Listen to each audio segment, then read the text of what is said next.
10 মাস পরেও আজকে আমাদেরকে কেন আন্দোলন করতে হচ্ছে? যাদের জন্য তাদেরকে চেয়ারে বসানো হয়েছে তাদের দায়িত্বটা আরো আগে নেওয়া উচিত ছিল। সরকারকে আমাদের সাথে তামাশা করতেছে, লীগকে যাতে ব্যান করে দেওয়া হয়, যে আওয়ামী লীগ বলতে কোনো দলই থাকবে না, সেটার কোনো সময়সীমা নাই। না দাবি মানা পর্যন্ত আমরা এখানেই থাকবো। আমাদের দেশের, আমাদের সরকার, আমাদের উপদেষ্টাদের জন্য লজ্জাজনক যে আহতরা তাদের বেড ছেড়ে এখন আইসে বলতেছে আমাদেরকে জুলাই সনদ দেন। কেন? তারা কি জানে না যে তাদেরকে সনদটা দিতে হবে? আজকে 10 মাস পরেও আজকে আমাদেরকে কেন আন্দোলন করতে হচ্ছে?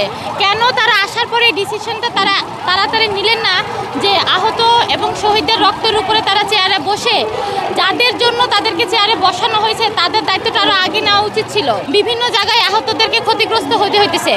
এমনও হয়েছে শহীদদের অনেকের এলাকায় এলাকায় তাদের বাসা ভেঙে দেওয়া হয়েছে, আহতদেরকে আক্রমণ করা হইতেছে। আমার কথা হচ্ছে প্রশাসনরা তাহলে কি করতেছে? আমাদের সরকাররা তাদের চেয়ারে বসে কি করতেছে? তারা কেন এখনো দেখতেছে না যে তাদের আহতদের এখন ঘোষণাপত্র দেওয়াটা খুবই জরুরি হয়ে গেছে? এখনো আবার কেন তারা আমাদেরকে বলতেছে যে 30 দিন পর্যন্ত সময় নিয়েছে? সরকারকে আমাদের সাথে তামাশা করতেছে। আমরা আর তামাশার পাত্র হইতে চাই না। আমরা এখন আন্দোলন করতেছি, এর মধ্যে জুলাইয়ের ঘোষণাপত্র দিতে হবে, এটা আমাদের সিদ্ধান্ত। সরকারকে আমরা জানিয়ে দিলাম, কারণ সরকার বলতেছে তাদের কার্যক্রম নিষিদ্ধ। আমরা হচ্ছে তাদের পুরাটা লীগকে যাতে ব্যান করে দেওয়া হয়, যে আওয়ামী লীগ বলতে কোনো দলই থাকবে না, সেটার জন্যই কিন্তু আমরা 3 দিন ধরে আজকে আমরা দিন রাত রাস্তায় পড়ে রয়েছি। সেটার কোনো সময়সীমা নাই। না দাবি মানা পর্যন্ত আমরা এখানেই থাকবো। 30 কার্য দিবসের কথা আসলে এখানে আসাটাই একটা যুক্তিযুক্ত কথা না।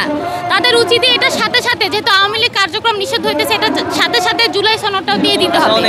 হ্যাঁ, আর এই ধরনের আশা আমরা অনেক পাইছি যে এটা দিতেছে, ওইটা করতেছে, এরকম করে দীর্ঘ আজকে 10 মাস পরে আমাদেরকে আন্দোলন করতে হইতেছে। এমনিতে এটা আমাদের জন্য লজ্জাজনক। আমাদের দেশের, আমাদের সরকার, আমাদের উপদেষ্টাদের জন্য লজ্জাজনক যে আহতরা তাদের বেড ছেড়ে এখন আইসে বলতেছে আমাদেরকে জুলাই সনদ দেন। কেন? তারা কি জানে না যে তাদেরকে সনদটা দিতে হবে? আবার তারা আমাদেরকে আশা দিতেছে 30 দিন পর্যন্ত অপেক্ষা করতে। আমরা 30 দিন পর্যন্ত অপেক্ষা করতে চাই না। এই 2-3 দিনের মধ্যে তাদেরকে দিতে হবে, এর মধ্যেই সিদ্ধান্ত নিতে হবে।